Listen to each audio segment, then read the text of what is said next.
Tẹ́ bá wo ìgbésí ayé Arejan,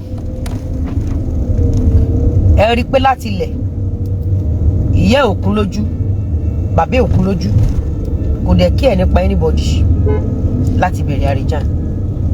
Arejan does not care. Tẹ́ bá wo àwa tá lórí ọ̀fẹ́ tá kàwé. Do you know that most of us become graduates because we want to make our parents proud? Did you actually know that? Some of us did not grow up and go to school because of us. Like me now, I become a graduate because I want my mother to have a graduate as a child. Even gẹ́gẹ́ bí ọmọ ẹyọ kan ṣoṣo. You know, I've been promising my mother, Mami, ẹ má worry, mo máa ṣe bí ọmọ ọkùnrin fún yín, ẹ má worry, because ṣé mọ̀, wọ́n believe ọmọbìnrin ò lè jẹ́ nǹkan kan láyé. Bí wọ́n ṣe ń tẹ̀ mọ́ mọ́mì mi létí pé pẹ̀lú bó ṣe farúgbó ara bí ọmọbìnrin ló bí. Ọ̀rọ̀ tí àwọn èèyàn sọ sí mọ́mì mi yẹn, mo put it upon myself. I become a graduate because of my mother. Because she once told me that tí mi ò bá lọ sí school, mi lè jẹ́yàn. I remember when I was in primary 5, my mother enrolled me where they were learning salon, irun dídì. At primary 6, I remember when I was learning how to make hair. Then that was when they used to do jerry coil. I was in primary 5. Bí mo dẹ̀ ṣe ń lọ kọ́, bí mo ṣe tí n bá ń bọ̀ láti school mo máa lọ kọ́ àwọn tó ń ṣerun. So mo máa kiri ọjà ní Friday, Saturday, Sunday. Owó tí n bá pa ni máa fi sustain ara mi ní Monday to Thursday. Nígbà tí mo máa ṣe tán primary school mi, mo ti mọṣẹ́ dáadáa. Àpótí ni mo fi kọ́ṣẹ́. Àpótí, wọ́n kan àpótí fún mi ni mo fi kọ́ṣẹ́. Mo mọ jerry coil, palming, irun dídì, irun lọ́wọ́ kíkó, kò sí tí mi mọ̀ ṣe. Nígbà tí mo lọ ṣọmọ ọ̀dọ̀ alámàlà,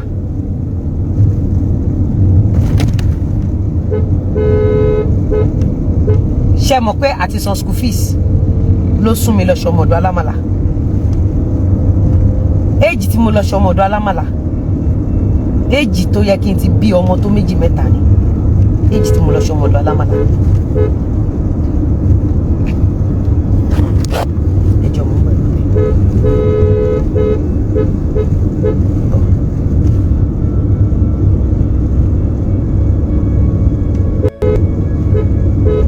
Ṣé ń gbọ́ mi nǹkan tí mi sọ fún yín? Ẹ má bẹ̀. Age tó yẹ kí n ti sá kúrò lé. Age tó yẹ kí n máa wá pé àmúwálé ọkùnrin kan tí mo máa lọ park sí. Tán máa fún mi lówó oúnjẹ. Age yẹn ni mo lọ ṣọmọ ọ̀dọ̀ alámàlà. Ṣé rí nǹkan kan ni mo fẹ́ kẹ́ mọ̀ lénìí?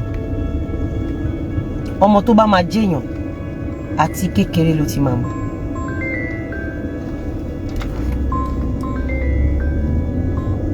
Send account, o ti send account, iye tí mo máa fi síbẹ̀ ó yá send ẹ̀.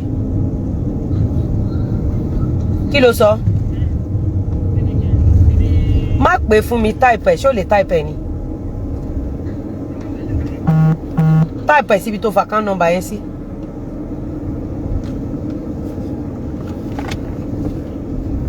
Ṣé ń gbádùn mi ẹ̀yin èèyàn mi? I become a graduate because of my mother. I refuse to marry on time because of my mother. Because I love my mother so much. Ó wá ṣe màmá mi nìkan ni mo fẹ́ràn. Mo fẹ́ràn ẹbí. Mo fẹ́ràn ara. Wọ́n máa ń pè mí ní currency controller láti kékeré. Orúkọ tó sábà máa ń pè mí láti kékeré ní currency controller. Wọ́n máa ń pè mí ní olówó tó ń fowó ṣàánú láti kékeré, láti pín níṣe. Mo gbọ́ tẹbí, mo gbọ́ tara, mo ṣe wọn tí mo ṣe. I don't know much family with us because nígbà tí mo máa lajú inú uncompleted building ni mo bá èmi àti mọ́mì mi. I remember vividly that once upon a time èmi àti mọ́mì mi ti wá ìrànlọ́wọ́ dọ́dọ̀ bàbá tó yẹ kó jẹ́ bàbá Lánrè, but he declined. But there is one thing I learned about from my mother. Kò sí aburú tó lè ṣe fún mọ́mì mi. Mọ́mì mi ò kì í wò kó ṣe aburú fún wọn. Mọ́mì mi ṣe máa ń ṣoore fún yàn. Then here comes this boy, this Lánrè boy. Ṣẹ́rí bọ̀bọ̀ ọmọ Lánrè yìí. Tó bá mọ àwọn family mọ́mì mi, wàá mọ̀ wípé nǹkan tó ń pè ní ọmọ àlè ó wà.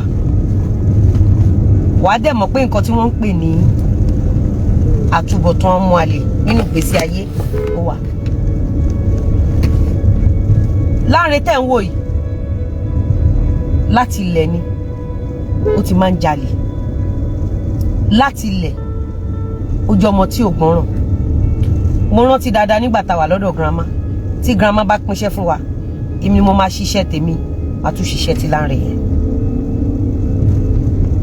Like I said, Lánrè was never my family. Lánrè was never my uncle's son. Ṣorí ní family àwọn ọmọ mi wọn kì í sanra rárá. Wọ́n máa ń slim ni, jàǹjàlá báyìí. Ẹ̀yin tẹ́ ti mọ ọmọ mi tẹ́ ẹ mọ àbúrò ẹ mọ nǹkan tí mo sọ. Ṣorí tó bá mọ̀ pé ọmọ kan fún ẹ ní problem, even as a mother, lọ ṣàbẹ̀wò ọmọ yẹn. Tó bá mọ̀ pa ọmọ ilé yìí ó bẹ̀ níṣẹ́ kò lọ, ó ní kó lọ school kò lọ. Ọmọ tó bá rí pé ayé ẹ̀ bàjẹ́ láti kékeré, gẹ́gẹ́ bí òbí ṣe àbẹ̀wò. Ọmọ 7 nìyá Lánrè bí fún ọkùnrin 7. Ìyànà Pájà nìyá tó bí Lánrè ló gbé níbi tán ti ń tarin ní Ìyànà Pájà yẹn. Ọmọ 7 fún ọkùnrin 7. Gbogbo family mọ̀ wípé bàbá Lánrè kọ́ ló bí Lánrè. Bọ́n torí pé bàbá Lánrè ò lọ́mọ láyé, wọ́n fi Lánrè sílẹ̀. Ṣé wàá mọ àwọn nǹkan tí Lánrè ṣe tí ẹ̀rù Ọlọ́run bà mí? Gbogbo ọ̀rọ̀ tí mò ń sọ yìí tí n bá parọ́ mọ́ ó kù mí ó kù ẹlẹ́dàá ẹ̀. Àmọ́ tó bá jẹ́ pé òtítọ́ ni mò ń sọ, ọ̀run máa ṣọ̀rọ̀ mi rere. Lánrè máa sọ fún bàbá yẹn o. Ṣebí age 44 ni Lánrè wà tó wá sunkún lórí íńtánẹ́ẹ̀tì. Nígbà tí mo clock 44, gbogbo yín mà mọ̀ mí. Ṣé kí n rán yín létí ìgbà tí mo clock 44? Ìwòye ọdún yìí nígbà tí mo clock 44, mo wà nínú oyún. Tí mò ń kiri ọjà, tí mò ń ṣe ẹ bá mi rà, bẹ̀rẹ̀ pẹ̀lú 1000. Gbogbo ẹ̀yin abiyamọ tẹ́ ń wò mí lénìí, èmi àti yín, Ọlọ́run á fún wa lólú ọmọ. Ẹ ti gbàgbé ni 43 ni mo marry Mr. Lawal. 2020 ni mo pé 43. 2021 mo ti wà nínú oyún Florida. Ẹ ti gbàgbé. Ẹ rán mi létí babaláyé tẹ́ ẹ mọ̀mọ̀ mi tó ń fún mi lówó kí n tó clock 43.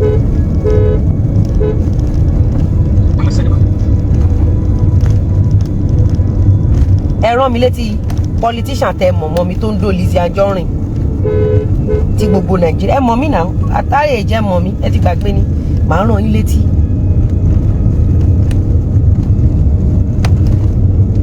Ẹ̀yin lẹ gbàgbé, mi ò gbàgbé. Kẹ́lì bá rí pé mo máa ń keep record. Sáré ṣòwò ìjọ, sáré ṣòwò. At 43 mo fẹ́ Mr. Lawal. At 44 mo wà nínú oyún. Nígbà tí mo wà ní age and month tí Lánrè wá sí ọ̀dọ̀ yìí, torí pé ìwòyí 2021 tí mo wà nínú oyún Florida, mo ti wà ní 44. Hello, sáré bá mi ṣòwò yẹn.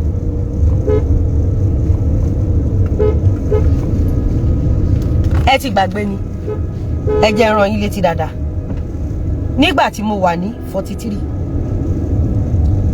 mo pé 43 ní April 4 mo marry ní July 17 nígbà tó di April 4 2021 mo pé 44 ẹ fún mi ní ọjọ́ kan túra tí mo fi pé 44 yẹn tí ẹ rí mi kí wá polówó ọjà mi. I've not become a speaker then. I've not become a speaker. It was never, Larry was never my cousin. Larry was never my brother. Larry is a strange boy. Tí wọ́n gbé fún èèyàn kan ṣá nínú family mi. He was never the man's son. I'm telling you today. He was never. En tó bá mọ̀, en tó pè ní bàbá òun ẹ béèrè. Àwọn family mommy mi wọn kì í ní ẹ̀kẹ́. Àwọn family mommy mi tó bá rí wọn ojú wọn máa ń ṣe sóró. Ó dẹ̀ ní àwọn kan tó máa ní lára tó fi máa mọ̀ pé okay, family wọn lélẹ̀. As a matter of fact, nítorí pa mọ̀ pé máa yẹn kọ́ ló bí Lanre. That was the reason I was paying for the man's house rent.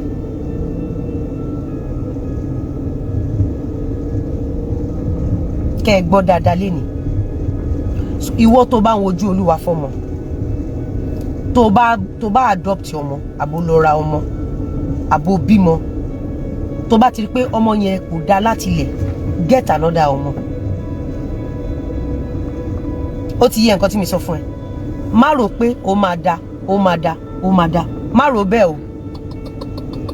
Ọmọ tó bá máa já ṣàmù kékeré ló ti ń jẹnu ṣámúṣámú.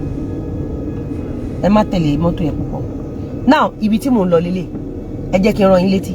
Nígbà tí mo wà ní èjì Arejan, Lanre ju Arejan lọ. Ṣé bẹ́ẹ̀ rí truck yẹn ṣá? Ẹ lè lọ báyìí. Go on time. Go this way. Go this way. Go that way. Go straight. So that I let through. Ṣé ń gbọ́ mi gan tí mi sọ fún yín? Lanre was never my family.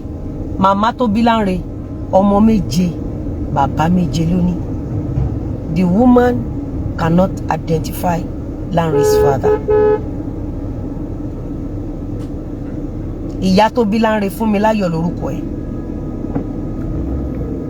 Ó ń ta pàrágà ní ìyànà pájà.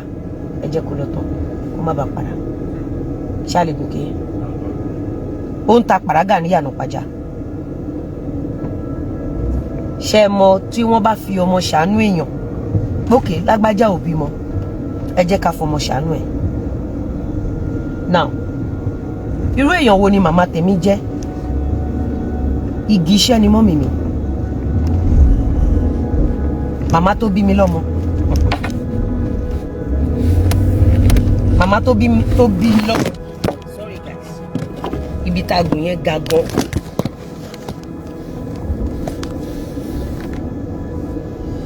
Ibo la máa gbà gòkè báyìí. Hold on, ẹ jọ̀ọ́ má bínú.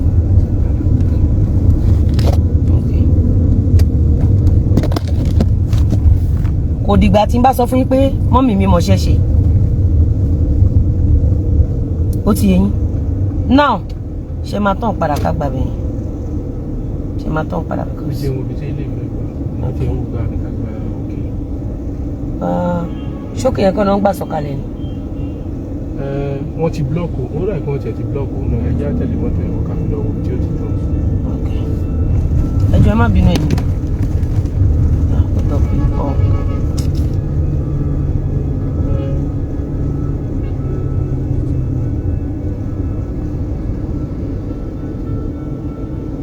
Lẹ́ẹ̀pá lè yá ń bí. Bọ́ àti ìyá ní kókó. Ẹ ó dọ̀nà èèyàn mẹ́jọ. Ẹ jẹ́ ká yà ń bí wọ́n sàfọ̀. Wind down, má lọ, wind down kò ju wọlé. Ẹ jẹ́ gbogbo àwọn trucks yẹn lọ tán. Má flash. Àlàyé flash ṣe oníkíjà lọ. Flash tó bá gbà wá láyé ká lọ báyìí. Jẹ́kẹ̀ ó ṣe. Jẹ́kẹ̀ mi wind down. Bàbá ọkọ mi ò ní rí dààmú. Thank you. You are the best. You are the best.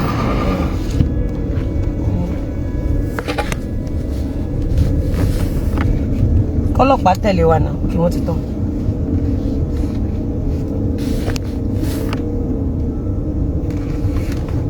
ṣé ń gbádùn mi èèyàn mi now nígbà tí mo wà ní èjì Lánre mo wà nínú oyún èjì tí Lánre wá sunkún síta yìí mo wà nínú oyún kò ń ṣoyún kékeré o mo fi arúgbó ara lóyún èjì tí ó rísìkì fóbìnrin jù láyé ni mo fi gbé oyún Florida èjì tó rísìkì fún obìnrin èjì tó máa sọ fóbìnrin pé má dẹ̀ lóyún mọ́ ni mo fi gbé Florida. Bí mo ṣe wá wà nínú oyún yẹn ẹ fún mi ní ọjọ́ kan tí mi ò polówó ọjà. Ẹni tó bá lè fún mi ní ọjọ́ kan tí mi ò polówó ọjà tí mò ń tà máa fún ẹni 5 million naira cash.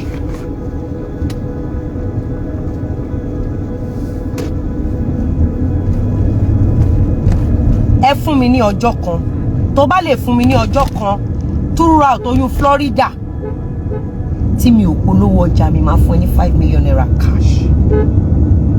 Cash. I've not become a speaker.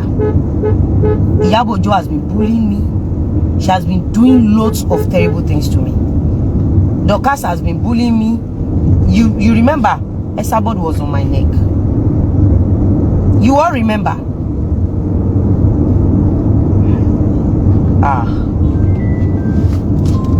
Yeah, my family. Hello? Hello? Hello? Okay, mumbo. Okay. What is she? What is she? Like, where get we she? We have 5 kids. Mumbo ejo.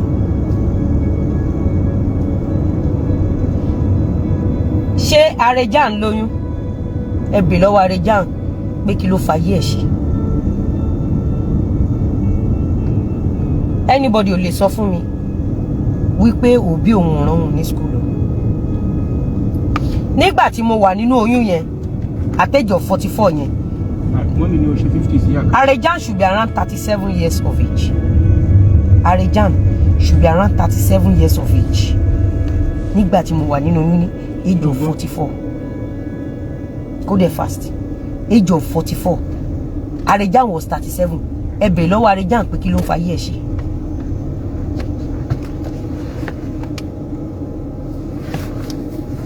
Ìwọ tó bá gbé oyún ní age of 44 tó hustle tó mi jáde síta mo challenge.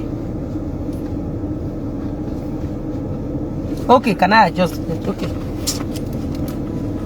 Thank you. Ìwọ tó bá ní oyún at age of 44 tó hustle tó mi jáde síta mo pè ẹ́ ni. This is a challenge. This is a social media. Tó ní oyún age of 44 tó dẹ̀ jẹ́ celebrity Nigeria. Má gbàgbé wípé mo ti ra mansion ní 2019 o. Mo ti ní flex of cars. Mo ti ní àwọn ọlẹ̀ tí mò ń tà. Okay, jẹ́ kí n shock ẹ. Ṣé o mọ̀ pé gbogbo ìgbà tí mo wà nínú oyún Florida ṣé o mọ̀ pé Lánre iwájú ẹ̀ báyìí la máa gbà kọjá tí mo ti máa lọ site pẹ̀lú oyún nínú ní 2020 pẹ̀lú oyún nínú mẹ́wòó làkà ó kéré obì tí obì ló kò sẹ́ni tó máa divert me from Mohbad's death when tí n bá sin Ìyábọ̀ Òjó débi tí ẹ̀rù ò ní bá nínú kéèsì Mohbad I'm coming back for you mẹ́wòó làkà. Arejan tó o bá gbóògùn jẹ sọ pé kì í ṣe mi I'm coming for you. Bọ̀ sórí kéèsì Mohbad tí mo ṣe lọ yẹn o mọ ọdún tí Ìyábọ̀ Òjó tó fi ń ṣorí burúkú pẹ̀lú kéèsì Mohbad. Every day láàárọ̀ yìí sì mo ń travel lọ s'Èkó mo ti wà lórí ìrìn láti aago 6 nǹkan tí mo jẹ lélẹ̀ láti aago 6 mo ń lọ s'Èkó tí n bá d'Èkó nísìn I have few hours to spend in Lagos I'm going back. Sáré ṣe 10k sọ́dọ̀ ilé kan, a fẹ́ ṣe toll gate.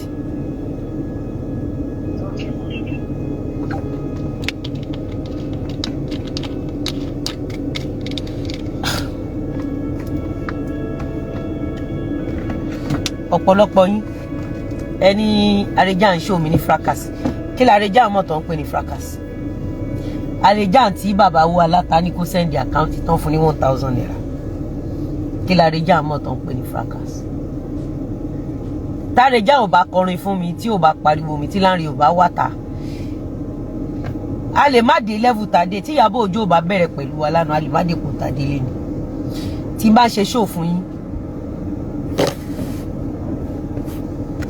ẹ rí pé mo máa ń rẹ́rìn.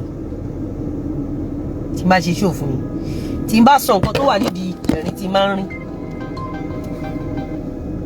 tí n bá sọ nǹkan tó wà nídìí ẹ̀rín tí máa ń rín, wàá gbọ́ lọ́hùn tóbi, wàá mọ̀dí tí mo ṣe máa ń rẹ́rìn tí n bá ṣe show fún yín. Ẹ má bínú ènìyàn.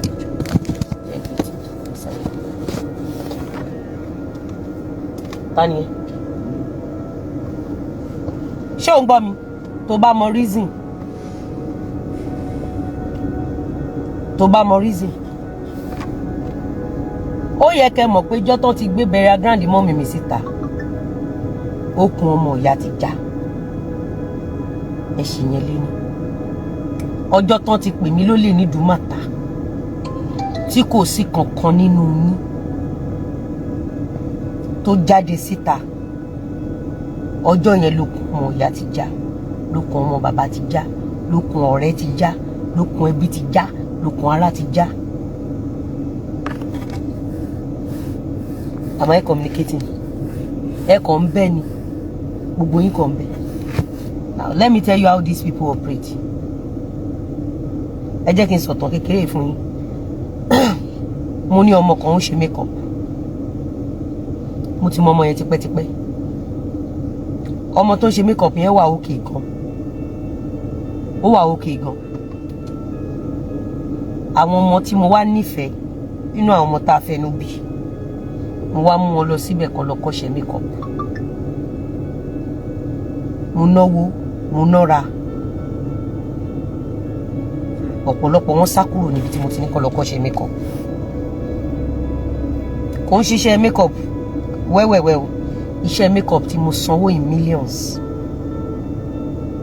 In fact, ìkan nínú wọn, ike makeup ẹ̀ tí mo fi ogún mi rà lọ́bẹ̀ lọ́wọ́ àwọn tó súnmọ́ mi. Ẹ mọ àmàlà 20 naira yẹn, tí n bá ti jẹ lẹ́ẹ̀kan, ó máa take me for 3 days kí n tó tún lè jẹ àmàlà. Àmàlà tíntín yẹn, àmàlà kéńkélé yẹn, àmàlà 20 naira tó ń ta 50 naira nísìnyẹn, tí n bá ti jẹ yọkan, ó máa take me for 2 or 3 days. Mo lè má rántí jẹun a week.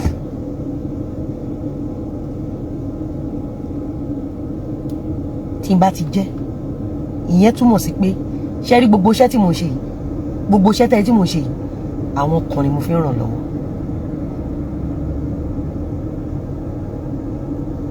Not even my biological daughter.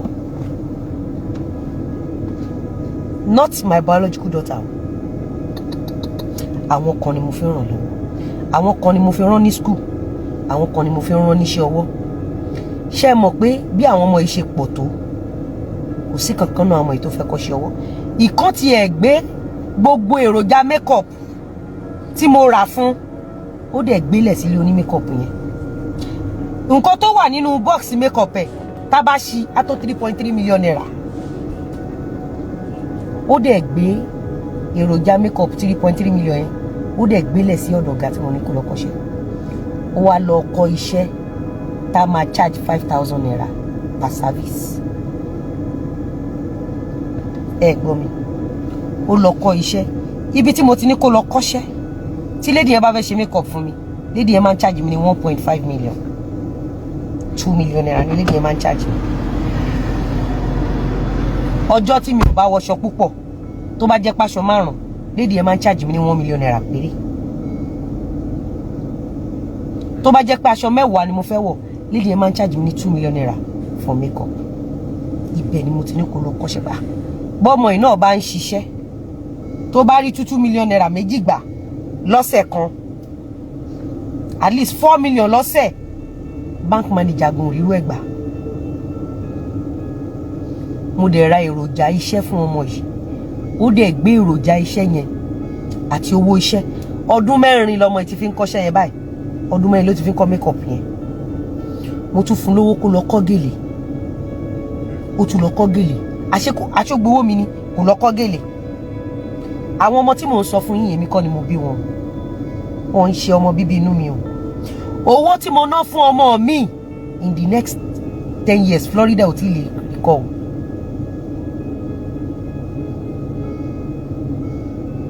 Ẹ máa gbọ́ o, ẹ bá mi bèrè pé kí Arẹjà ń jáde kó fún mi níbi tó ti lọ kó 2 million naira lẹ́fẹ̀ẹ́yàn kan pé kọ́kọ́ ní makeup.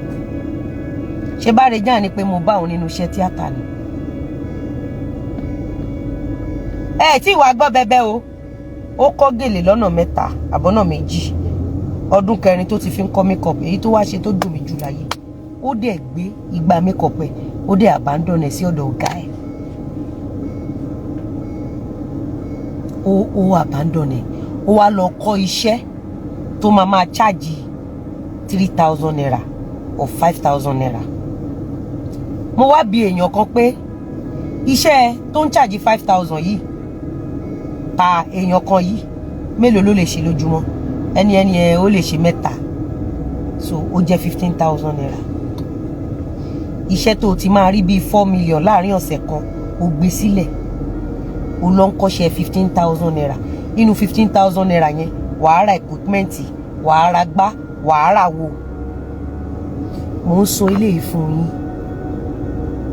kẹ́ ẹ máa wo àwọn ọmọ tẹ́ ẹ bá fẹ́ rán ní school àbí tẹ́ ẹ bá fẹ́ kọ́ níṣẹ́ ọwọ́, àwọn àṣìṣe tèmi ti ṣe kẹ́ má bàa tún ṣe. Gbọ́ mi dáadáa, ọmọ yẹn ti lọ nísìn, in the next 10 years irú ọmọ yẹn máa padà wá, ó lè la lo kádàrá òun fún Florida. Irú ọmọ yẹn máa padà wá. Ẹ jẹ́ kí n tún wá já yín tán. Ṣé mọ̀ pé gbogbo àwọn ọmọ tá à ń kọ́ níṣẹ́ ọwọ́ yìí, èmi ní ọmọ kan tí mo ní kó lọ kọ́ṣẹ́, tí mo fi ayé mi sìn. Mo ní ọmọ tí mo rán ní school. Mo dẹ̀ wò pé ó yá, ìwọ bá mi di àdúgbò báyìí báyìí mú, because shop kọ̀ọ̀kan ni mo ní lẹ́kọ̀ọ́, mo ní bí shop 4 lẹ́kọ̀ọ́. Ìwọ bá mi di shop tó wà ní àdúgbò báyìí mú lẹ́kọ̀ọ́, ọmọ tí mo rán ní school. Ṣé gbọ́ voice note tí ìyá ọmọ yẹn tó fi ránṣẹ́ sẹ́ni tó súnmọ́ mi? Ó ní ṣé wọn rówó gba sales girl ni? Ṣé wọn rówó gba sales girl ni? Ọjọ́ ń lọ lórí ọmọ òun o, ọjọ́ ń lọ lórí ọmọ òun o. Bóun ṣe wà yìí, òun lòun mọ̀ ìyà tóun jẹ lórí ọmọ òun o. Òun fẹ́ kí ọmọ òun kúrò ní ṣọ́ọ̀bù wọn, kó kúrò ń bẹ́ẹ̀, kóun náà lọ wá nǹkan fàyè ẹ̀ ṣe. Sórí tó o báyìí tí ì rán àwọn èèyàn lọ school, tó o tí ì rán àwọn èèyàn lọ síbi iṣẹ́, tó o tí ì kówó lẹ́yìn millions fi empower àwọn èèyàn, o ò tí ì máa yé. Ẹ jẹ́ kí n tún ṣe léè fún yín. Mo ti rí.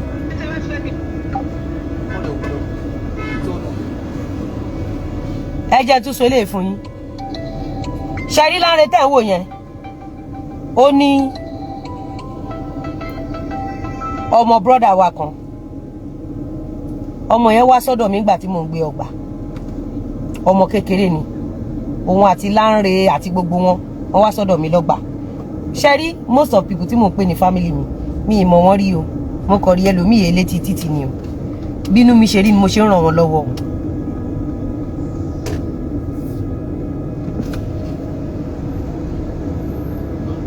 Ṣé ń gbọ́ mi? Ọmọ yìí wá sọ́dọ̀ mi, ẹ gbọ́ eléyìí o.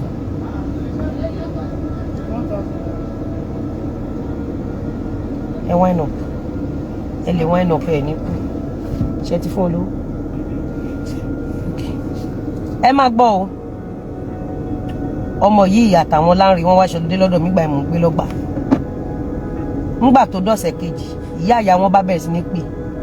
Ọmọ àwọn dà, kàn fọmọ àwọn ránṣẹ́ o. Ọmọ àwọn dà, kàn fọmọ àwọn ránṣẹ́ o. ìgbà tó di bíi détírì Lanre fún rẹ̀ ló wá bá mi pé àǹtí mi ẹ jẹ́ kí àwọn ọmọ yẹn padà sí ọ̀dọ̀ ìyá bàbá wọn torí wọ́n ti ń ro nǹkan mi. Ok, wọ́n ti ń ro nǹkan mi, ó dà, kò sí problem. àwọn ọmọ yẹn ṣàlù bí ọ̀sẹ̀ méjì lọ́dọ̀ mi wọ́n padà. láti ìgbà tí àwọn ọmọ yẹn ti padà mi gbọ́ nǹkan kan mọ́. Next thing náà ni pé ọmọ yẹn ti lóyún. ọmọ yẹn wá text mi ní 6 days ago. oníwọ̀ ti bímọ, oníwọ̀ wà ní Libya, oníkèmí send owó sí ẹ. Audio yẹn wà bí. oníkèmí send owó sí ẹ kí wọ́n wá láti Libya, kí wọ́n ná ní Libya. ó lọ ṣerú ní Libya, kémi send owó sí ẹ ní Libya. ńgbà tó lọ ṣerú ní Libya, kémi send owó sí ẹ ní Libya.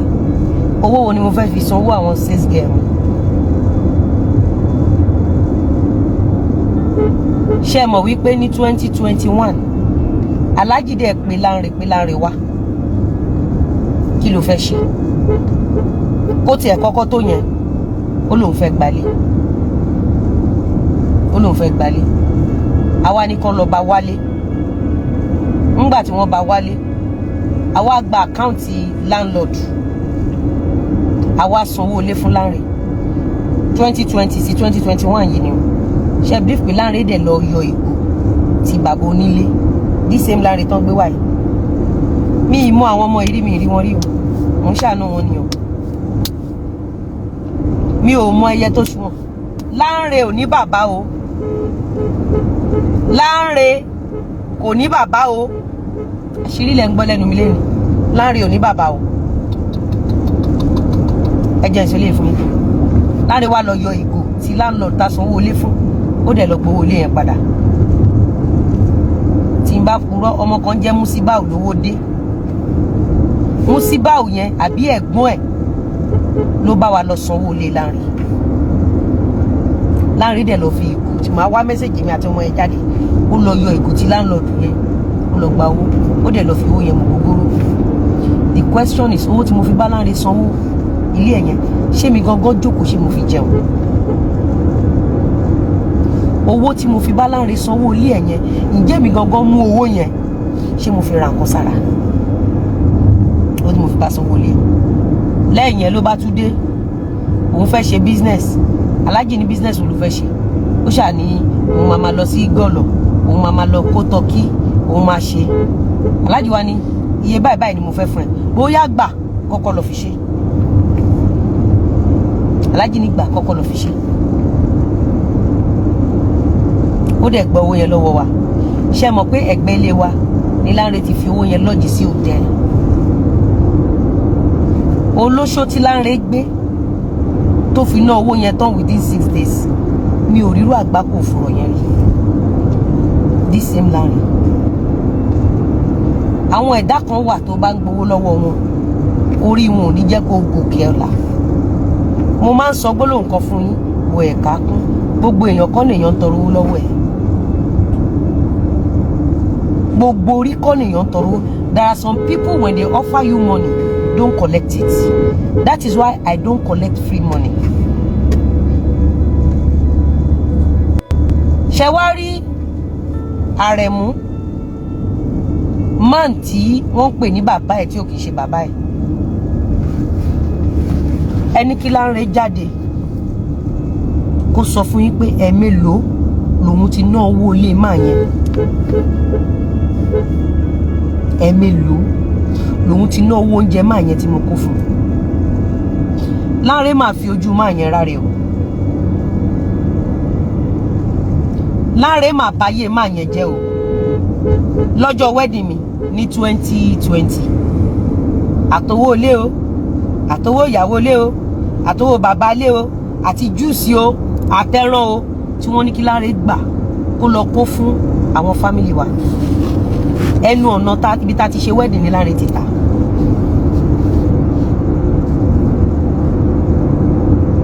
ẹnu ọ̀nà wedding. ṣé mọ̀ pé mo máa ń ṣàwàdà kan pé wọ́n gbé ewúrẹ́ wá sí ewúrẹ́ tán fi tọrọ mi. alásun tí ó jìnnà sí ibi tán ti ṣe wedding mi Lanre ti ó ti bàjẹ́ rẹ̀ ọ̀rọ̀ burúkú ohun àtẹ̀rín òmèsúyà tó wà nítòsí ibi tán ti ṣe wedding mi tán ti wedding fún mi ibẹ̀ ni Lanre ti ta mo ń sọ ilé fún ẹ̀yin ọ̀pọ̀lọpọ̀ ọmọ tẹ́ dàbí Lanre má jojú mẹ́ran má jẹran mójú. What belongs to Caesar, give it back to Caesar. Tọ́n bá fowó rán ẹ níṣẹ́, deliver. N tí ò bá ṣe titi ẹ, má mú mọ́ titi ẹ. Ẹ̀dá tó ràn ẹ́ lọ́wọ́, má rò pé o feel entitled. Ṣé ẹ rántí pé mo máa sọ̀rọ̀ ọ̀rọ̀ burúkú wọn tẹ̀? Ṣé ẹ rántí pé mo máa sọ̀rọ̀ ewúrẹ́ yẹn? Wrapping paper tó fi wégele ewúrẹ́ la rí. Dọ́là àrí complete ewúrẹ́. Ewúrẹ́ yẹn kẹ̀dẹ̀ ni wọ́n ló tún lóyún. Èmi ò ń parọ́. Èmi ò ń parọ́. Ṣé rí ládùúrú ẹ̀ṣẹ̀ tó ṣẹ̀ mí, tó ṣẹ̀ mí, tó ṣẹ̀ mí, tó ṣẹ̀ mí. I keep forgiving him, keep forgiving. Despite the fact that I knew that he was never part of our family. Èpè tó dá nìkan gbà lẹ́nu ẹni tó pè ní bàbá. Sọ́nà ní, let me tell you something. Ó dàbí ọ̀rọ̀ ẹ̀rín. Ṣé rí ohun tí mo rí tí Lanre ń ṣe fún ẹni tó yẹ kó jẹ́ bàbá ẹ̀, ẹni tó ń gbé fún tán lóhun ní bàbá ẹ̀ tí ò ń ṣe bàbá ẹ̀, ìwà tí Lanre ń wù fún bàbá yẹn ló jẹ́ kí n tẹpá mọ́ṣẹ́ kí n má dúró dọ̀ wọn. Àṣírí ilẹ̀ gbọ́ lẹ́nu mi lẹ́nu. Ṣé rí ọ̀rọ̀ Lanre yìí? Àwọn kan wọ́n dáwó fárejan, wọ́n dáwó fún Lanre, wọ́n dáwó fún àwọn ọmọ tí ò lọ school, tí ò kọ́ṣẹ́ ọwọ́ yìí. Tó bá ti wá dáwó yẹn tán, tó bá ti wá pàdé àgbákò, wà lóò mẹ́ni tó ṣẹ̀. Ṣé òun àìní Ọlọ́run ni? Wà lóò mẹ́ni tó ṣẹ̀. Sórí tó bá ti fúnyàn lọ́wọ́, time tó fúnyàn lọ́wọ́ yẹn wo súrà yẹn. Ẹ lọ wo life mi láti 2020 tí Lanre ti kúrò lọ́dọ̀ mi sí ìsìn. Ẹ lọ wo orí tí Ọlọ́run gbé ṣe ní ayé mi.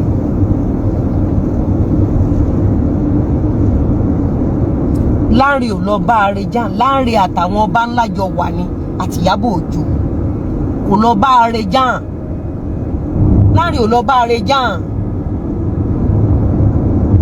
Ṣé rí àwọn ọ̀rọ̀ kan wà tá a máa fi ṣe yẹ̀yẹ́? N tó wà lẹ́yìn ẹ̀fà ó jèjì lọ.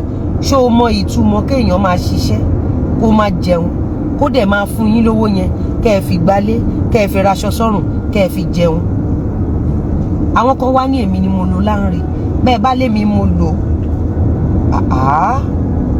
Tutọ́lọ́jì ni. Ẹ lé mi mo lò. Bí ìgbà tẹ́ ń rìpíìtì ọ̀rọ̀ ni. Ṣé o mọ̀ pé téèyàn bá ń fún ẹ lówó, ẹni ẹ máa lo kádàrá ẹ̀? O mọ̀ pé òkè lọ́wọ́ afúnni ń gbé? O mọ̀ pé ìsàlẹ̀ lọ́wọ́ mo gbà wà? Ìsàlẹ̀ báyìí kí ni ẹ? For what? What? Kúrò dúdú máa lọ dúró. No, ó ti gbọ́ náà tiẹ̀. Okay. Èrè ni wọ́n. Ẹ má bínú. Àwọn lasma. Ṣé ra IFRS road safety ẹ má bínú. Drug kan ń bọ̀ lọ́nà.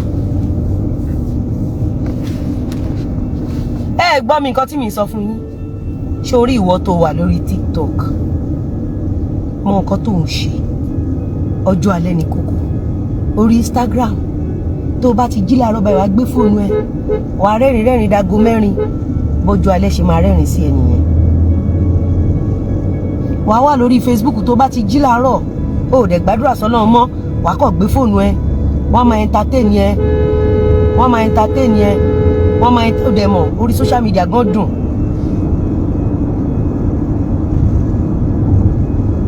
Wọ́n máa entertain ẹ. Ọmọ tí mo fi òbò mi bí ní ẹni yìí. Bí àkọ́bí mi ṣe wà ní in as much tí kò bá mi ṣí outreach yẹ̀yẹ́ mẹ́ṣọ́ ní Amẹ́ríkà, mi ò hó ẹ̀ ní nǹkan kan.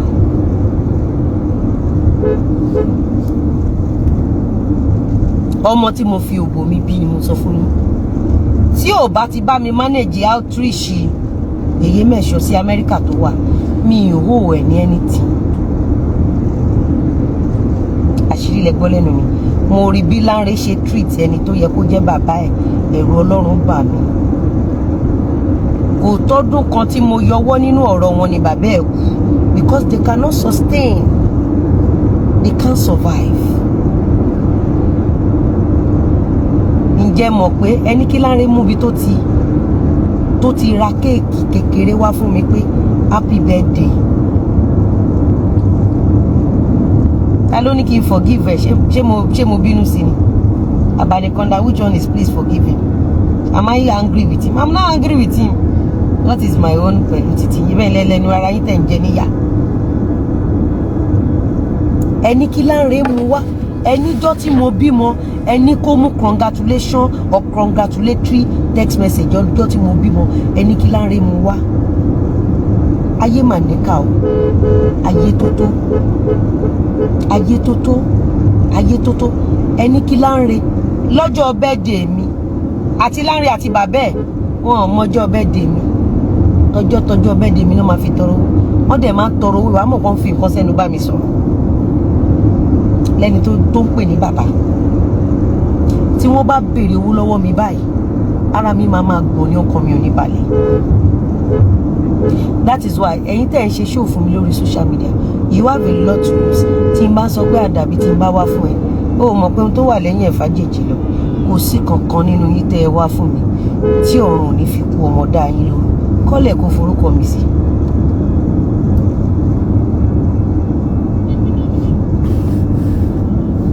mi mọ̀ pé nǹkan tó lórí burúkú yìí sọ nìyẹn they give him second chance.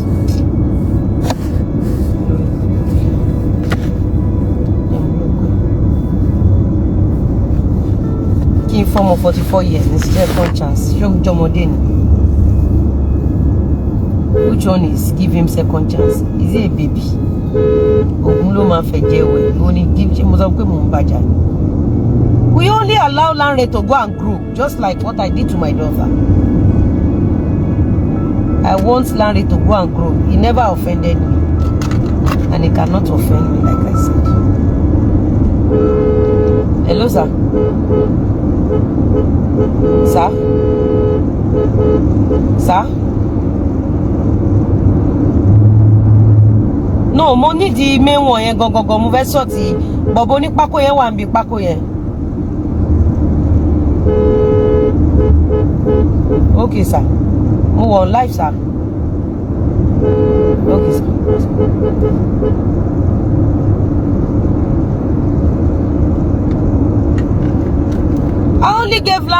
I only gave him chance to go and grow. Ta ló ń bínú sí?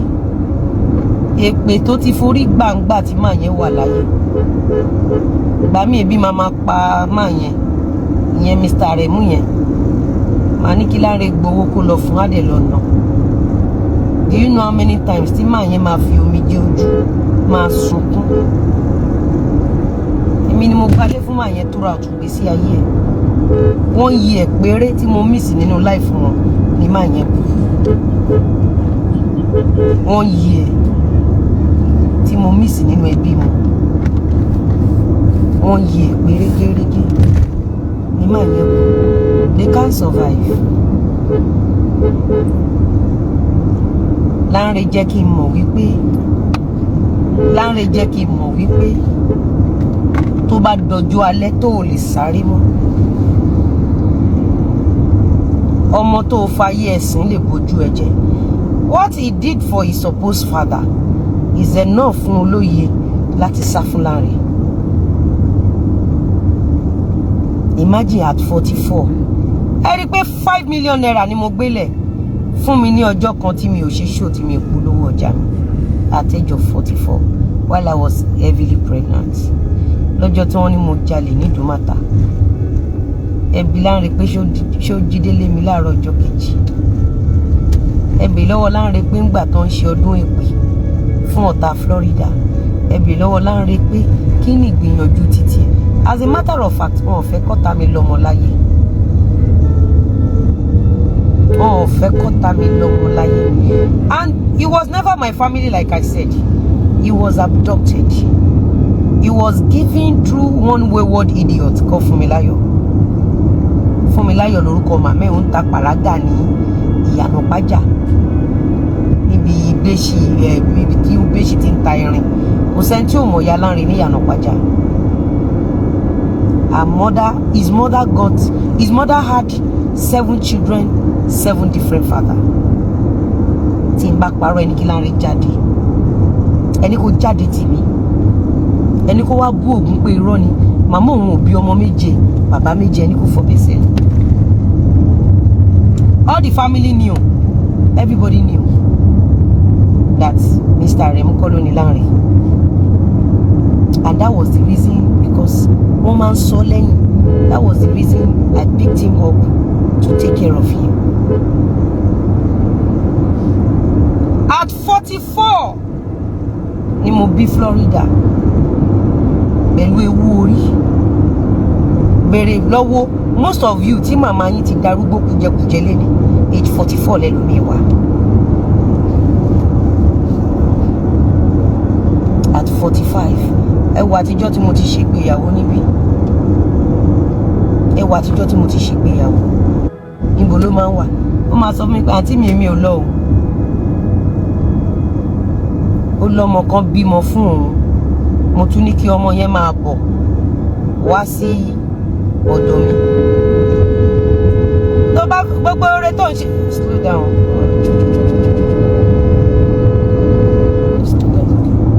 Gbogbo oore tó ń ṣe fún àwọn Lanre yẹn. Ẹni kí Lanre travel Ìbàdàn sí Port Harcourt. Tó bá ní ọmọ méje, bàbá méje, tí n bá parọ́, ẹni kí Lanre jáde. Ẹni kí Lanre jáde. Gbogbo family mọ̀ pé Mr. Aremu kọ́ ló bí Lanre.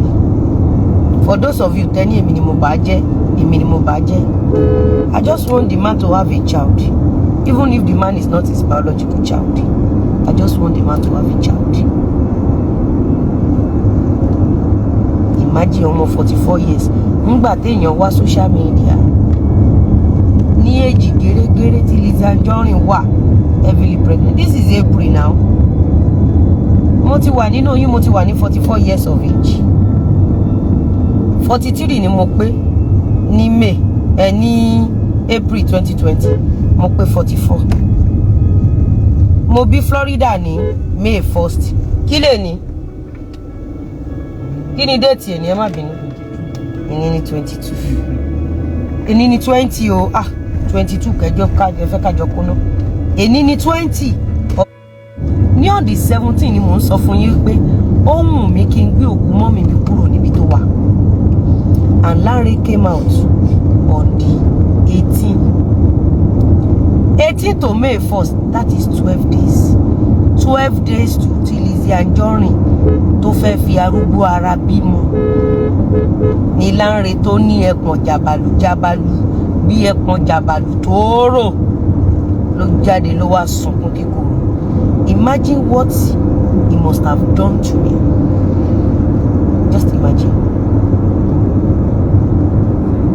Just imagine. Imagine bí mo ṣe máa bọ̀ bí ẹni tó ń bọ́ mọ́ kókó. Obìnrin. You know, they put so much pressure on me. Àwọn náà sọ mí dọkùnrin. Ẹ gbọ́ mi, àwọn náà sọ mí dọkùnrin. Ẹ bẹ̀ lọ́wọ́ Arejan pé ńgbà tí Arejan wà ní 40 years, kí ló fayé ẹ̀ ṣe? Ògún ló máa pàwọ́ tó sọ pé you are lying, his only child. Ògún ló máa pa ẹ́. Ògún ló máa fẹ̀jẹ̀ wẹ̀. Ògún lákàyé ló máa fẹ̀jẹ̀ wẹ̀. Oni is the only child. He's not the biological child of Mr. Aremu. Lanre was never a biological child. Kò gbọ́ dáadáa. lọ bèrè lọ́wọ́ Lanre pé kí ni wọ́n máa ń sọ fún. Even our grandmother detested Lanre. Everybody in the family detested him because they knew it was never their blood. Because grandmother mi ọmọ ṣiṣẹ́ ni. Grandmother mi sẹ́ni tí ó mọ̀. Ṣé ni mo ṣe máa ń fún àwọn èèyàn ní nickname yẹn? Grandmother mi lónìí. Grandmother mi ó pupa orí jẹ́ńjẹ́lé. Round cheeky tẹ́ ń wò yìí. Àwọn family daddy mi ló ní round cheeky.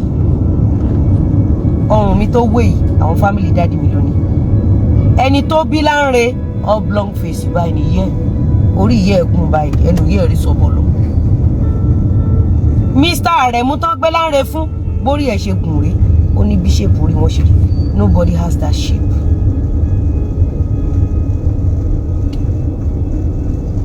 You don't understand? I am just saying this. Ẹni tó bá fẹ́ lọ ran ológogoro at 44 lọ́wọ́ ẹ lọ ràn lọ́wọ́ Ọlọ́run ló ràn yín sí ẹ lọ ràn lọ́wọ́. I am just saying pé èpè ó dájú máa yẹn kanlẹ̀ ni. Ẹ bèrè pé lọ́jọ́ tí bàbá ẹ̀ tún kú ẹ bèrè pé ta ló da owó yìí tẹ́lẹ̀ ẹ bèrè lọ́wọ́ Lanre pé ta ló da owó yìí tẹ́lẹ̀ ẹni kí Lanre mú nǹkan ẹyọ kan ṣoṣo tó ṣe jáde fún máa yẹn ó sọ́fà máa yẹn kú ni. Àwọn ará owó dèdí ìrókò wọ́n mọ̀ pé bàbá olórí burúkú ni Lanre. Lanre is the only person that lives in the Iroko that does not know how to drive. Tó bá rí ọmọ ọdún mẹ́rin nídìí ìrókò ó ti ń gan ọ̀kadà. Tó bá rí ọmọ ọdún mẹ́rin nídìí ìrókò ó ti ń gan ọ̀kadà. Tó bá máa fi pé ọmọ ọdún mẹ́wàá ó ti ń wa mọ́tò nídìí ìrókò. Kò sí ẹ̀dá kan tó wà nídìí ìrókò tí ò mọ mọ́tò. Lanre has spent so many years there. So many years. Kò lè gun ọ̀kadà kò lè gun kẹ̀kẹ́. Ṣé bó gbé lọ́dọ̀ àwọn èèyàn tó pọ̀ wọ́n máa ń gbé ṣépè ni. Èpè náà máa fi lé. Èpè náà máa fi lé Lanre. It cannot work. Lanre tó mọ gogoro yó tó yọ̀bẹ sí mi lọ́gbà. Ọlọ́run ló ní kó má dùn mí mọ́lé. Ẹ bèè lọ́wọ́ ẹ̀. Ó yọ ọ̀bẹ ó mọ gogoro yó tán. Ó dẹ̀ yọ ọ̀bẹ sí mi. Ṣé dádì nìyẹn? Okay, I think he's going to the bank. Ó máa pè mí sí. Ó mọ gogoro yó. Tó bá máa fi jí láago 6 Lanre tí mọ gogoro yó. Aago 6 àárọ̀ tó bá máa fi jí Lanre tí yó. At 44 ojú gbà mí tì fún mi láyọ̀ ìyá ẹ̀ ọmọ 7 ìgbẹ̀yìn obìnrin oníṣìnà òun lélẹ̀ ìgbẹ̀yìn obìnrin oníṣìnà òun lè rí ìgbẹ̀yìn obìnrin oníṣìnà òun lè wò díẹ̀díẹ̀ you know what ká lọ drop gbogbo àwọn aṣọ àwọn tó fẹ́ ránṣọ yẹn náà ká wá. Imagine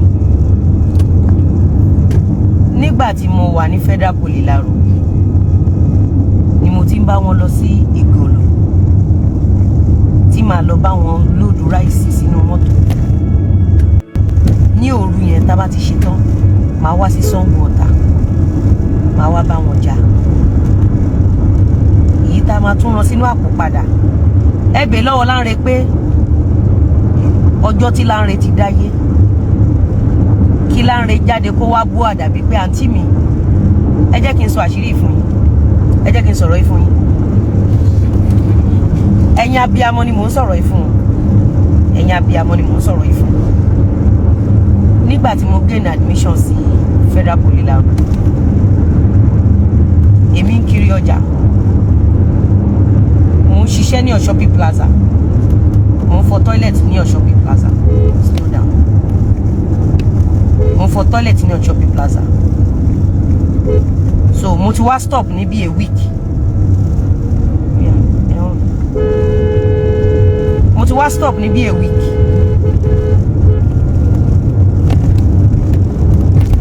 bí mo ṣe ń lọ sí school tí mo ń lọ sí Federal Poly Laro mo wá di ẹrù mi mo wá ní Lanre mo ti ń lọ mo wá ń wá àpò tí mo máa fi gbé ẹrù mi. Láńrè dẹ̀ di ẹrù ẹ̀ sínú àpò Ghana must go. Mo wá kó aṣọ Láńrè,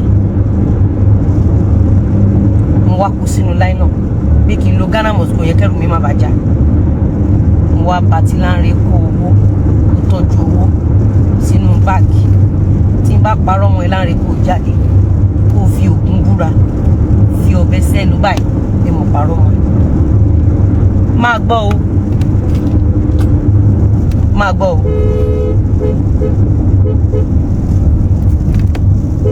máa gbọ́ o. Bó ṣe dé ló bá ní àǹtí mi, Ghana must go mi lẹ gbé ni, ẹni lè gbé lọ o. Láńrè gba Ghana must go ẹlẹ́ lọ́wọ́ mi lọ́jọ́ tí mo ń lọ sí Federal Police Laro. 2 routes tí mo fi ṣe tán ní Federal Police Laro àti Láńrè àti bàbá ẹ̀ sẹ́nibọ̀dì tó yọjú sí. 2 routes tí mo fi ṣe tán Federal Police Laro. Nígbà tí mo wà lóṣù, èmi ni mo ṣe máa sanwó mọ́tò. Rẹ́ pé nǹkan ló pè mí pé mọ́mì mi ń kiri ọjà, mọ́mì mi ṣe ń kiri ọjà. Ẹ bèè lọ́wọ́ Láńrè, màmá tó bí mi ń kiri ọjà. Láńrè àbí wọ́n kọ́ ló pè mí pé mọ́mì mi ṣe ń kiri ọjà. Mo wá sẹ́ni owó sí pé kó bá mi mú wọn wá. Èmi àti mọ́mì mi jọ wá ń gbé níjẹ̀bú Òde. Látijọ́ tí mo ti dáyé, àti èmi àti màmá mi àti ọmọ mi kìíní àti ọmọ mi kejì àti ìrandíran mi, Láńrè ò lọ kó bọ̀ kó ní àǹtí mi pẹnápù tí mo rà wá rí.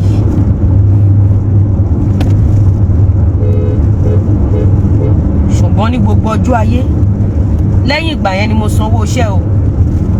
Á tó ẹ̀mẹ́ta tí mo sanwó iṣẹ́ aluminium, sẹ́ẹ̀mẹ́rin tí mo sanwó iṣẹ́ aluminium fúnra rẹ̀.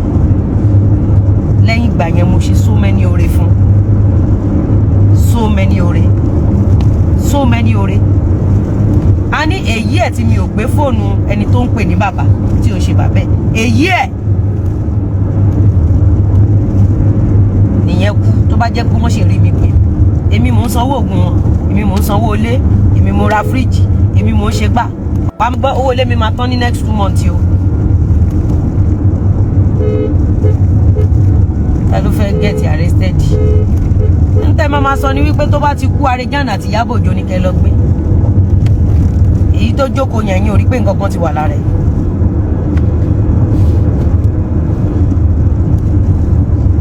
Ẹ̀yin ò rí pé nǹkan ti wà lára ẹ̀.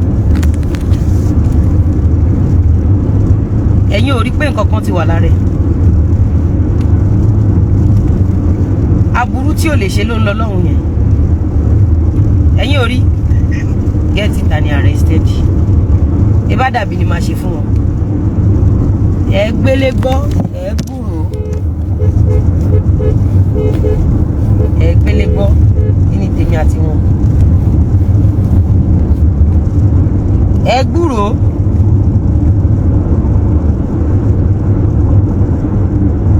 Just sórí gbogbo ìgbà tí mo ti lọ sí school yẹn, tí mo ti rí nǹkan tó ṣe fún mi yẹn, ìgbà ló yẹ kí n ti sá fún un.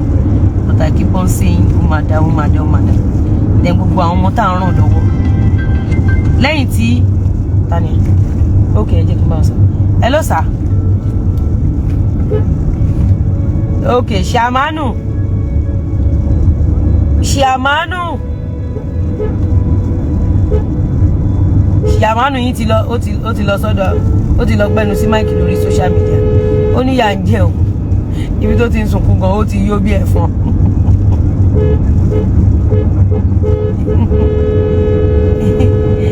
Òun ò nídìí iṣẹ́, owó ló ní, owó gògóró. Kí lorúkọ kí ní tẹ máa ń pò gògóró yẹn náà?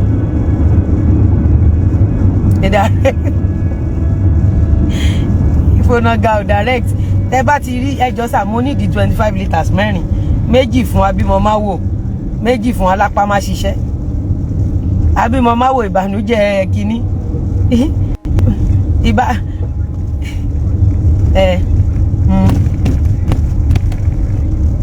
kò lè pàṣẹ jẹ. Ẹ ṣàṣẹ mọ̀ pé kún tó ń sun yẹn, ṣe mọ̀ pé ògógóró ló mu ṣá, ṣe mọ̀ pé ọtí ló jẹ́ kó máa sunkún ṣá. Ìjẹ́ pé ìyà jẹ́ o, ìyà ò jẹ́ o.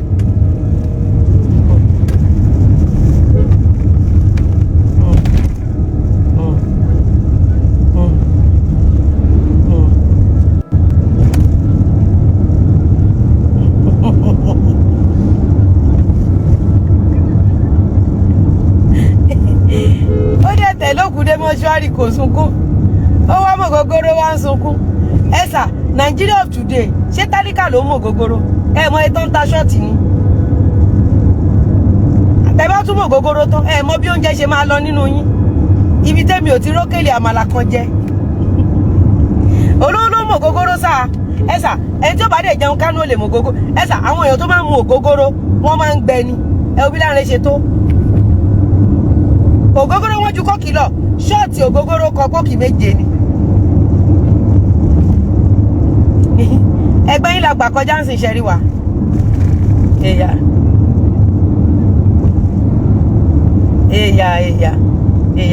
èmi náà fẹ́ lọ drop aṣọ àwọn customers ẹ̀ kí n sort it out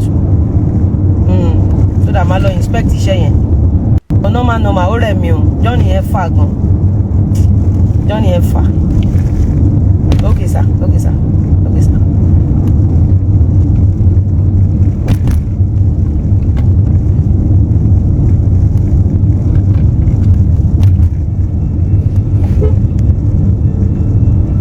We can see now that Yabojo is doing everything so you can stop talking about Mohbad. I can't stop talking about Mohbad. Eléyìí torí pé mo wà nínú mọ́tò then mo kò fi dá àwọn èèyàn lẹ́kọ̀ọ́ ní ilé tí mo sọ pé téèyàn bá fẹ́ tọ́jú ọmọ tó láàánú tọ́jú ọmọ tó lè give back because èèyàn ṣàánú nítorí ọjọ́ alẹ́ nígbà tí ọmọ téèyàn tọ́jú for good 37 years tó wá jáde ní age of 44 tó ń sunkún tó bá jẹ́ pé irú ọmọ yẹn nìyẹn dúró de kí ni ó fẹ́ jẹ lẹ́nu ìdí tí mo ṣe ń ṣe show yìí nìyẹn nígbà téèyàn tọ́jú ẹ for good 37 years tí gbogbo àwọn èèyàn gan confirm wípé ó ń dán ni o ó fine gan o nígbà tó wà lọ́dọ̀ wa o ó fine gan o ó ṣe gbá gan ó ṣàwò gan now imagine tó bá jẹ́ pé irú láàrin yẹn nìyẹn dúró de pé ọjọ́ alẹ́ 50 mo ti gbìyànjú ní ayé náà. I'm just saying this for every parent. Make a white sunshine. Ìgbára là ń búra, èèyàn kò ń bú ṣọ̀gbọ́n nínú ẹ̀rùn.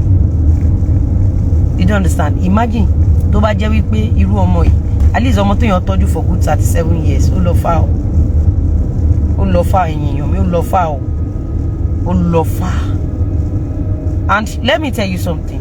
At a point, I was warned not to give them my money again. I was like ẹmọ kan wọ́n ní pé ẹ má fún wọn lówó yín mọ́ tí ò ń ṣọ̀nà kan tí ò ń ṣọ̀nà méjì tí ò ń ṣọ̀nà mẹ́ta tí ò ń ṣọ̀nà mi a ní within a year tí mo stop ní ẹni tó lóun pé ní bàbá kú àṣà 2020 2021 Láre ṣì gbowó ilé ó gba owó business lọ́wọ́ wa àṣà 2020 àti 2021 ó sì gbowó ilé ó gbowó ilé ní 2020 ó padà wá gbowó iṣẹ́ lọ́wọ́ aláàjì ó dẹ̀ ké jáde ẹ wo bóyá ń sunkún. Me, I'm just sharing this experience. Láre wá sọ wípé owó tí dáàdì fún òun tí Mr. Lawalu fún òun kò lọ fi bẹ̀rẹ̀ iṣẹ́ Láre ní owó ẹ̀jẹ̀ la fún òun lẹ́yìn tí Láre tẹ́ bá rí fòrò olóṣó tí Láre lọ fowó aláàjì kíní yẹn ń dùn aláàjì dọ́là tẹ́ bá rí bí fòrò olóṣó yẹn ṣe tó ṣe mọ̀ pé tí ìdí bá tiẹ̀ máa yọ ìdí máa yọ bí bọ́ọ̀lù níṣe nìdí olóṣó yẹn pẹ̀ka síta báyìí tí Láre wà lóòtẹ́ẹ̀lì for 5 days ìgbà tó wà lóòtẹ́ẹ̀lì yẹn ìtòsí hòtẹ́ẹ̀lì tó wà yẹn ibẹ̀ lèmi ti ń ṣiṣẹ́ ní site nínú oòrùn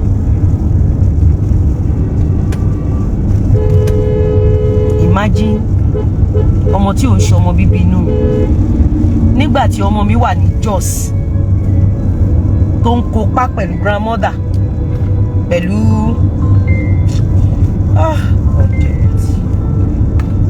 nígbà tí ọmọ mi ń kópa ẹ slow down ẹ ṣàrípa àwọn méjèèjì yẹn wọn ti take decision nígbà tí ọmọ mi tó ń kópa ní Jos gbogbo oúnjẹ tó tọ́ sọmọ mi ní Láre jẹ oúnjẹ tó tọ́ sọmọ mi ló jẹ imagine ìwọ tó gbowó tó ló fẹ́ lọ fi ṣiṣẹ́ tó wá lọ gbé olóṣó tí fòrò ẹ̀ pẹ̀ka ẹ wò gbé sí ayé arẹjàn fúnra rẹ̀ ìwọ nu yín ló gbàdúrà imagine Kádéjà ń lọ interview Lanre Kádéjà wa máa sọ fún Lanre wípé àwọn olówó tó máa fún ẹ o òun olówó tó máa fún ẹ o ṣùgbọ́n bóyá lè dáwó fóun ńgbà tá gbé Fatima wá nǹkan tó amaze mi nǹkan tó jẹ mí jù nínú Fatima ni pé Fatima ìyàwó Àrèjà nàbí mama wò Fatima was a graduate and Fatima said pé òun ṣiṣẹ́ cleaner mo dẹ̀ sọ fún Fatima pé Fatima lọ wáṣẹ́ tó máa kọ́ àpò ṣẹlẹ̀ mo bá nǹkan tí mo dẹ̀ ní àkọ́kọ́ fi tọ̀ kó má jẹ́ pàtúndé lọ́jọ́ kejì á lóun nídìí ìrànlọ́wọ́.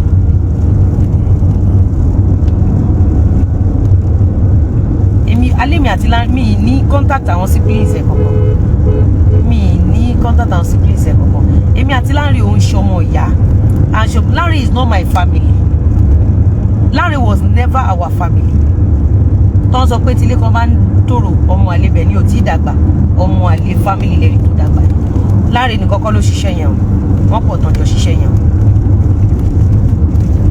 donation Kádéjà ń fẹ́ wá gbà ẹ̀yin kan tẹ́ Ládéjà ń kọrin Àrèjà ń ṣe gbá Àrèjà 1000 Lizzy 0 bóyá mi ní 0 bóyá Àrèjà ní 0 fún mi lóṣù méjì sí kó wá wo bàbá project tí mò ń ṣe wọn pọ̀pọ̀lọpọ̀ yín wọ́n ti lo kádàrá yín ayé yín ti bàjẹ́ ẹ mọ̀ pé ẹni tó ṣòro bá jà jù láyé lẹni tó ní ló ní business ẹ̀yin ò mọ̀ ẹni tó ṣòro bá jà jù láyé ẹni tó ní business àwọn òpolówó ọ̀fẹ́ life tèmi ò dàbí èmi ò pààyàn bí Ìyábọ̀ mi ìdẹ̀ rányàn lọ ẹ̀wọ̀n bí Ìyábọ̀ so gbogbo ariwo tẹ́ ẹ̀ ń pa lórí tèmi ó fi favour mi ni